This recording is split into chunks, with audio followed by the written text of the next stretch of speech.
Hey everybody, it's me, Doug, Mr. Guy, Board Game Geek, bringing you our 6th episode of Ghostbusters the board game. A bit of a flawed episode, but we're getting through it, having a lot of fun, learning how to play, making some mistakes, fixing them, moving on, killing ghosts or capturing ghosts, closing gates, all kinds of good stuff. Anyway, I do have one correction from the last episode I'm going to make as I straighten my little board out here. And I'm going to do that right now, and then we'll get right into the gameplay. So, last turn, Mr. Spangler right there had, or last episode rather, had shot at the gate after he had put a stream on this Boogaloo manifestation.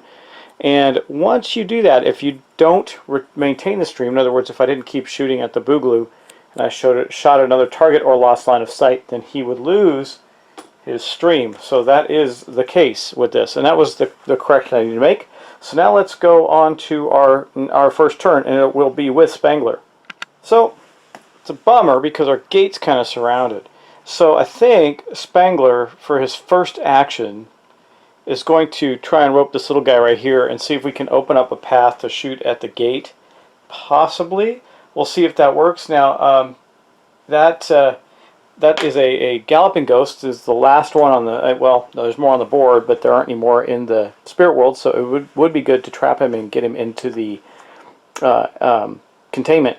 So let's take a shot at that little boogaloo, or sorry, that little galloping ghoul right here. Here he is, and see if we can nab him up so we can get an attack on the gate, perhaps. Well, actually, there's one here too, but he can't shoot at it because it's behind this guy. So anyway, let's go roll some dice. So this will be Spangler's first action. Let's see what he can do here. He rolled a 3, which is enough to get the Galloping Ghoul. The Galloping Ghoul, when hit, goes onto his player board, and it also spray fires slime all over the place. However, since there was no one there to get hit, it doesn't have any effect. And Spangler is now at 8 experience. Okay. Heading on to level 3 where he gets an extra action, but that was his first of 2 actions, and so I think for his next action we'll start taking down one of these big guys, one of these Boogaloo manifestations. Now it does need a 4, a little risky because it will move at him, but let's see if we can give it a go. By the way, I got a couple different types of dice. I think these are glow in the dark, that's why it looks different than the other one we were using, the pure white one. Anyway, we need a 4 better to hit put a stream on the Boogaloo manifestation. And we rolled a 1, but we are talking about Spangler here, so you know when we do get a reroll, so we're going to take that chance. His second level ability is reroll, even though he would get an experience points for a 1. Heck, I've been rolling a lot of 1s.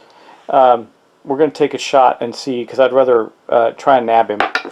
A 6, that is better. The Ghostbusters symbol is a 6, so let's go put a stream on him.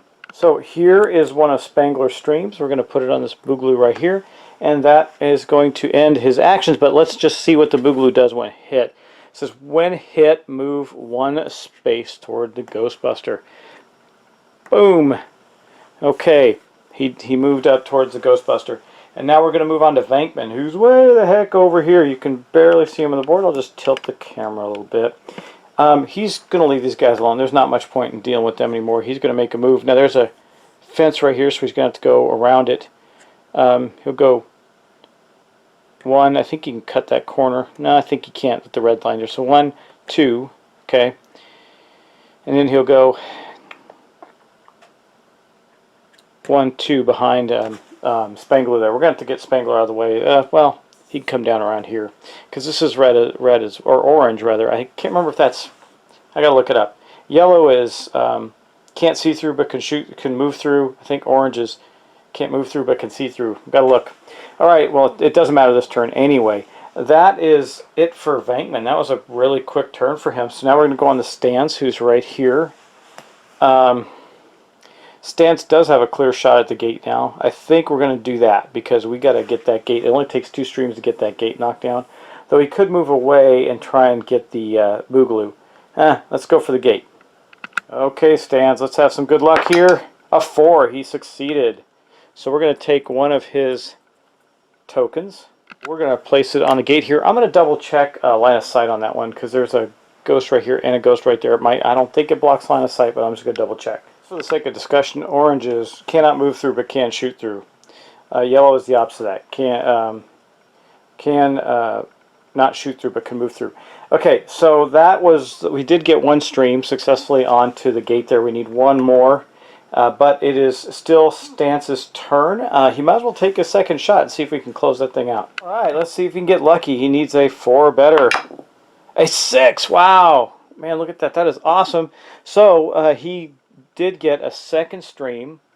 That's Ray Stance right here. Let's make sure he got his token. He got a second stream onto the gate, which is all he needs to close it. So let's see what happens when you close the last gate in this scenario.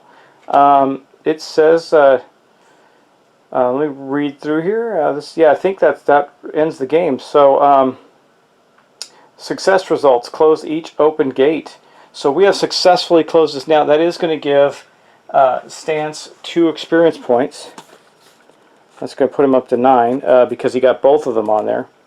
So if we were to carry through to the next scenario, we would, the next scenario in the campaign, that would matter because we get to retain our experience point. But we have officially closed the last gate here and won the scenario. I think you can see it's a fast, light playing game. It's not really hard, but it gets trickier as you go.